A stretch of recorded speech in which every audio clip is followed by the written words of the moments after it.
আসসালামু আলাইকুম। Hi everyone. আজকে আমরা সেই সিমেন্টের চুলাটাতে রান্না করব, যেটা আমাকে বাবা এনে দিয়েছে। তো এই জন্য আমরা ছাদেই রান্না করব। তো ছাদ থেকে আমি কিছু কাঁচামরিচ তুলে নিচ্ছিলাম। আর এখানে ছাদে এসে দেখলাম যে আম্মু এখানে চুলা জ্বালানো শুরু করে দিয়েছে। আর আমি পাশে তো শুকনো মরিচ, পেঁয়াজ আর রসুন নিয়ে বসলাম। শুকনো মরিচগুলোর বোটাগুলো এখন আমি খুলে নিচ্ছি। আম্মুকে একটু রান্নার কাজে হেল্প করছে আর কি। তো আজকে আমাদের বট, তারপরে নেহারি আর সিম আলু ভাজি রান্না হবে। ওটা ছাদেই করবে আম্মু। ছাদে না এরকম কাজ করতে লেগে হালকা পিকনিক পিকনিক ভাব লাগছিল। এখানে আম্মু ভাজিটা বসায় দিয়েছে। আর আজকে রোদটাও ছিল না, আকাশে হালকা হালকা বাতাস আর হালকা কুয়াশা। তো নিচ থেকে আমি যে মরিচগুলো আমি ছিঁড়ে নিয়ে এসেছিলাম, তো ওই মরিচগুলো কেটে সুন্দর করে আমি ধুয়ে নিচ্ছি ছাদেই।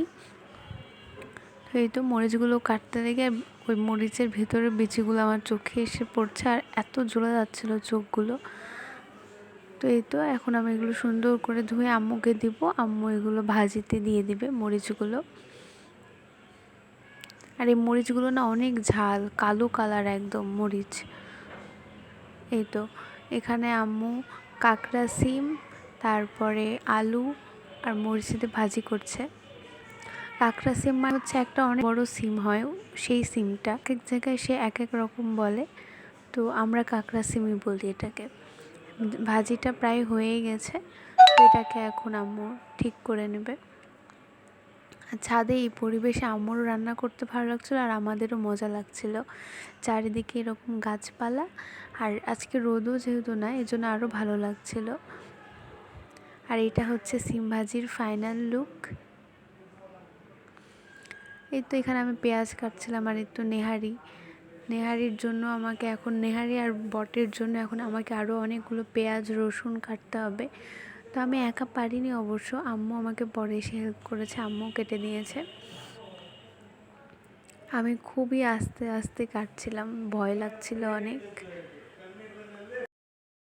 দিয়ে আম্মু বলছে যেভাবে রান্না করতে ভালো লাগছে না, কিছু মাখা টাখা না করলে হয়। দিয়ে কদবেল ছিল, তো কদবেল মাখা করবে বলে শুকনো মরিচগুলো পুড়ায় নিচ্ছিল। আর এদিকে আমি একটু ভিডিও করছিলাম ছাদের। আমাদের ছাদে না অনেক অপরাজিতা ফুলের গাছ। এখানে দেখলাম যে একটা পেয়ারা গাছ হয়েছে, আর এটা তো অনেক আগের হচ্ছে মেহেদি গাছ। ওদিকে যে ঝাঁকড়া একটা গাছ ছিল, ওই গাছটা হচ্ছে পেয়ারা গাছ, ছোট পেয়ারা, একদম ছোট ছোট পেয়ারা হয় আর ভেতরে লাল। এটা আম গাছ। আর এদিকে বাঁশ গাছটা আমি দেখাচ্ছিলাম। আর এই তো আমাদের ছাদে খুবই অপরাজিতার গাছ আছে। আমার কাজিনরা যখন আসে তখন এই অপরাজিতা ফুল ছিঁড়ে আমরা চা বানায় খাই।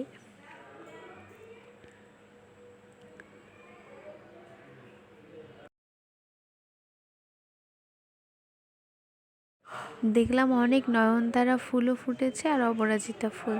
দিয়ে আম্মু ওদিকে আমাকে ডাকছিল যে বেল মাখা করবে, সেজন্য। তার আগে আম্মু এখানে বটের মধ্যে বট রান্নার জন্য যা যা করা পেঁয়াজ টেয়াজ ওগুলো সব দিয়ে দিচ্ছিল।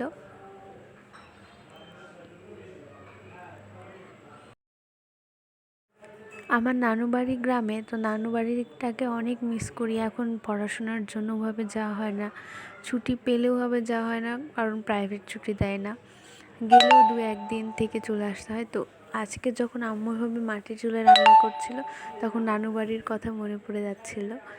আর এই তো এখানে কদবেল মাখাবে, তাই শুকনো মরিচটা নিল। আর এখন আমরা যেহেতু নিচ থেকে সব কিছু নিয়ে এসছি, তাই একবারে বেলের মধ্যেই সব দিয়ে নিয়ে এসছে। এখানে লবণ, তারপরে হচ্ছে চিনি, সরিষার তেল। তো বাটি টাটি নিয়ে আসা হয়নি ওভাবে, কারণ একবার নিয়ে যাওয়া অনেক কষ্ট হয়ে যায়, নিয়ে আসা নিয়ে যাওয়া। তাই এখানে আমরা ভাবলাম যে জাম পাতায় খাবো কদবেল মাখা। তো এখানে আমি বড় বেছে কয়েকটা জাম পাতা পেরে নিচ্ছিলাম। আর এই তো পেরে নিয়েছি, এগুলো আমি এখন ভালো করে পানি দিয়ে ধুয়ে পরিষ্কার করে আম্মুর কাছে নিয়ে গেলাম। আর আম্মু আমাকে আর তামিমকে দিল। তামিম খেয়ে তো বলছে অনেক ভালো হয়েছে। আর এখানে আম্মু বলছে যে হালকা হালকা শীত পড়ছে, এই সময় চুলায় বেগুন পোড়ার ভর্তা না হলে কি হয়। দিয়ে আম্মু এখানে বেগুন পোড়াতে দিয়ে দিল। বেগুনও পোড়া হবে, তার সাথে বটও রান্না হবে, কি বুদ্ধি তাই না। আর আমাদের ভর্তা অনেক পছন্দ, ঝাল ঝাল করে ভর্তা, আলু ভর্তা, বেগুন ভর্তা, পটল ভর্তা। আমাদের প্রতিদিনই কোনো না কোনো কিছুর সাথে ভর্তাটা হবেই, ভর্তা ভাজি। তো এখানে তো ভুড়ি রান্না হয়ে গেছে আর প্রেশার কুকারে আম্মু নেহারি দিয়ে দিয়েছে। তো আজকে একটা সুন্দর ছাদে পিকনিক একটা ভাব ছিল। তো আজকের ভিডিওটা এই পর্যন্তই। সবাই ভালো থাকবেন। আল্লাহ হাফেজ।